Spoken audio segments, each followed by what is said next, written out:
Hello, Trena Brannon here, and I'm so excited to share that I finished my very first sketchbook.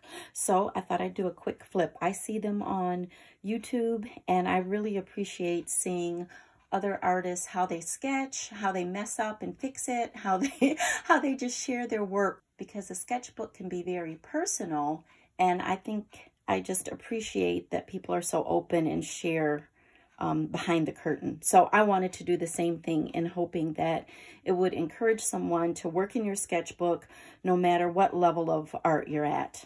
So this is my sketchbook that I bought specifically for Sketchbook Squad. Shout out to Sketchbook Squad and Sarah Watts for starting the community.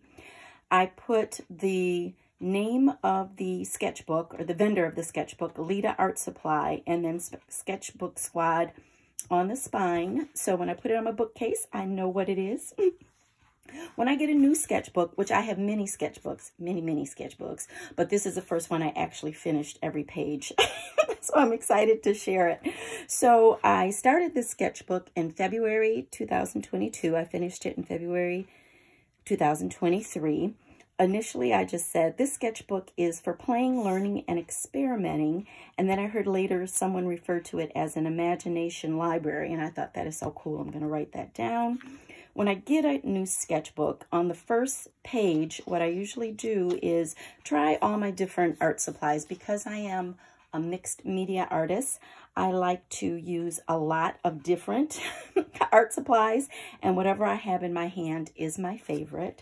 So I put that on the front. And then I just want to mention that I learned later, or I got a tip later, to actually put it in the back of your book. So if you don't want to have this and you want to do a pre-page in the front of your book, but you're still interested in experimenting with your different art supplies, you can always make it the last page instead of the first page. And that was from Dylan M. So I want to give her a shout out. So then I went on to write down some more goals, because as I listened to Sarah talk about the practice of sketchbooking, she brought up some other really good points about why it's great to practice. So that's what I included in my sketchbook. And then my first drawings, I put in place here the February drawing prompts. It was the very first month of Sketchbook Squad. So I just put that in the front, and then I started sketching. So here... And this was consistent for me because I like to remember what art supplies I used when I draw something or paint something. So I put the date, whatever the prompt was, and then what I used. And in some cases, I spent 10, 12 minutes working in my sketchbook. Other times I spent maybe an hour. So you'll be able to easily tell the quickie sketches because they are very simplified, like this cute little chubby groundhog. So moving forward, I just would put the prompt, and then what I did here, I used the Stabilo All during the community sessions that we have with Sarah. She also does perspective or foundation training. Perspective was the first one. So I went ahead and took notes from the session that she did right in my sketchbook.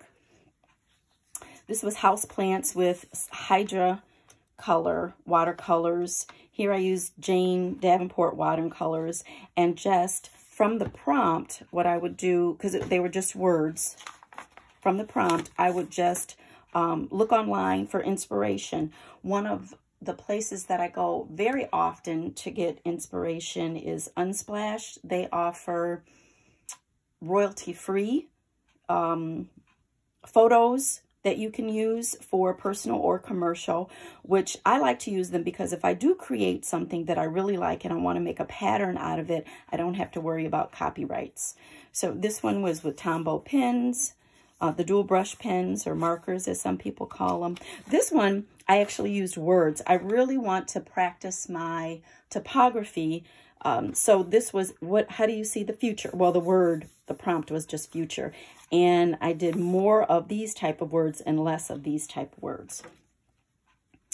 So I'll speed up a little bit now and may even fast forward and just show you the pages instead of talking through every page. Otherwise, this could be a really long video.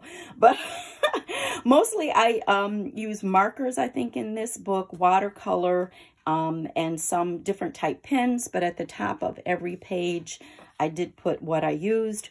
Also, we had special guest speakers, and this one was from Rashida Coleman. She had a lot of good information to share, and so I took notes on what she said.